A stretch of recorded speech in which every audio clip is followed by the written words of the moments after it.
Há alguns meses me deparei com uma verdade profundamente perturbadora.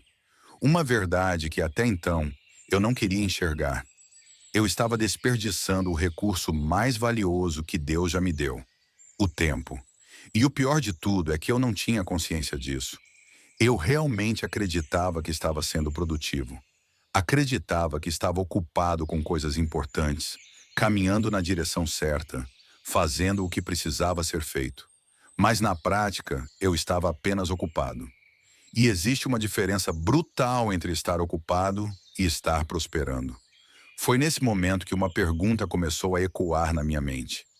Por que algumas pessoas conseguem alcançar aquilo que desejam em apenas um ano, enquanto outras levam 10 anos, ou até uma vida inteira, tentando conquistar as mesmas coisas? Não estou falando de sorte, não estou falando de privilégios, não estou falando de conexões ou herança. Estou falando de algo muito mais profundo. Estou falando de perspectiva, de consciência, de propósito e da forma como cada pessoa enxerga e utiliza o tempo que recebe. Essa reflexão me levou aos estudos de Napoleon Hill. Ele dedicou sua vida a analisar as pessoas mais bem-sucedidas de sua época. Após estudar centenas delas, Hill chegou a uma conclusão clara: prosperidade não é um acidente. Prosperidade segue princípios. E quando esses princípios são compreendidos e aplicados de maneira consistente e concentrada, a jornada pode ser acelerada de uma forma que, para quem observa de fora, parece quase sobrenatural. Mas aqui está o ponto que a maioria ignora. Não se trata de trabalhar mais horas. Não se trata de se esgotar. Trata-se de reformar completamente a maneira como você pensa, sente e age em relação ao seu tempo e ao seu propósito. Nos próximos minutos, eu quero compartilhar com você 3 descobertas que têm o poder de fazer você prosperar 10 vezes mais rápido. Não são atalhos ilegítimos, não são promessas vazias, são princípios bíblicos combinados com sabedoria comprovada, que, quando aplicados, produzem resultados reais e extraordinários. E a verdade é que poucos conhecem esses princípios e menos ainda estão dispostos a se comprometer de verdade com eles. Vamos começar com uma matemática simples, mas extremamente reveladora. Um ano possui exatamente 8.760 horas. Vamos ser generosos e considerar que você dorme 8 horas por dia. Isso reduz o número para cerca de 5.840 horas, acordado por ano. Quase 6.000 horas. 6.000 oportunidades de construir algo significativo, de evoluir, de transformar sua vida. E então surge a pergunta que Napoleon Hill costumava fazer às pessoas: o que você está fazendo com essas horas? A maioria responde imediatamente: eu não tenho tempo para nada. Mas espere. Como alguém não tem tempo em meio a 5.840 horas? Isso não é um problema de tempo. É um problema de escolha. É um problema de consciência.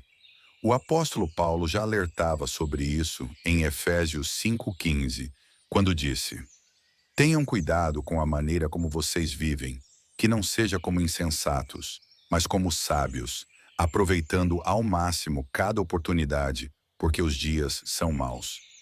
A expressão aproveitando ao máximo vem de uma palavra grega que significa literalmente comprar de volta o tempo, resgatar, tirar o tempo das mãos da inutilidade e devolvê-lo ao propósito.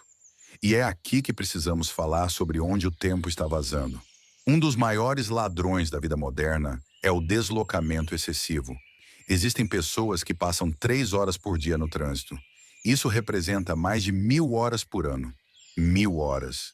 Com 1.000 horas, uma pessoa pode dominar uma nova habilidade, construir um negócio paralelo, transformar completamente sua saúde física e mental. Napoleon Hill dizia que o tempo é mais valioso do que o dinheiro, porque dinheiro pode ser recuperado, mas tempo nunca. Quando você entende isso, percebe que tratar o tempo como algo descartável é um erro grave. Talvez a decisão precise ser radical. mudar de emprego para algo mais próximo de casa, ou mudar de casa para mais perto do trabalho. Pode parecer extremo, mas não é. Quando você entende que cada hora é uma semente e que toda semente gera uma colheita. Agora vamos falar de algo que poucas pessoas entendem: a farmácia do cérebro. Seu cérebro possui uma farmácia natural e você é o farmacêutico. Você decide o que vai liberar. Dopamina, que surge com aprendizado, progresso e novidade. Ocitocina, que nasce das conexões verdadeiras, do amor e da comunidade. Endorfina, que é liberada com exercício físico e desafios superados. Quando você cuida do seu corpo, você não está apenas melhorando sua aparência. Você está produzindo o combustível químico que sua mente precisa para ter clareza, foco e perseverança. Provérbios 4, 23 nos ensina: acima de tudo, guarde o seu coração, pois dele procedem as fontes da vida. O coração aqui representa sua mente, suas emoções e seu estado interior. Cuidar dessa farmácia interna é um ato de mordomia espiritual. Agora vem a pergunta que pode mudar tudo. E se você pegasse apenas 1 ano, 12 meses e se dedicasse completamente à sua transformação? Não parcialmente, não quando der, mas de forma intencional. Napoleon Hill chamava isso de propósito definido. A diferença entre um desejo vago e uma decisão firme. Todas as pessoas extraordinárias que ele estudou tinham isso em comum: foco singular e compromisso total. Isso não é um conceito moderno, é bíblico. Jesus passou 40 dias no deserto antes de iniciar seu ministério. Moisés passou 40 anos sendo moldado. Paulo passou anos em preparação antes de se tornar quem se tornou.